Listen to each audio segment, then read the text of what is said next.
Before you knew we were coming here, did you know this case?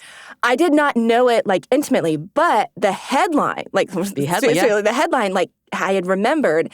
So this case happened in late January 2022, which, for those of you that don't know, you and I were having children, literally birthing children at that time. So postpartum, I remember in those weeks after, when my son is sleeping hours a day, right, and there's nothing to do, I remember just kind of peeking into the real world and being what's happening? Yeah. And this headline was one that stood out, probably on Twitter or probably on X or something like that.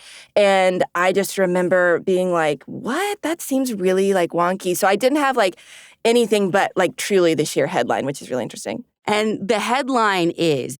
Breaking news, Karen Reed. Karen Reed is her name. Charged with murder in the January 2022 death of her boyfriend, Boston police officer John O'Keefe.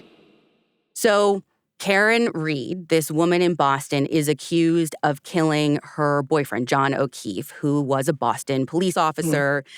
And it's interesting when you're talking about the headlines, because actually one of the first things that I read when I was really diving into this was a piece that was written by one of John O'Keefe's friends. And it was all about the family's perception of this, because this case has really grown beyond just what are the facts or that the fact that she's going to trial. It has taken on a life of its own. The conspiracy theories are wild in this case.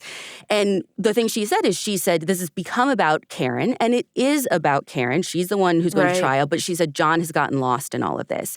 Her friend has gotten lost, and people are forgetting the real family that is behind this tragedy. And they do believe that Karen's responsible. They think the right person is going to trial.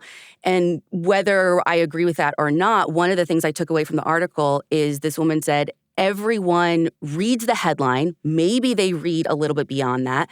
But very few people actually have read the court documents and can speak to it that way and are forming their own opinions.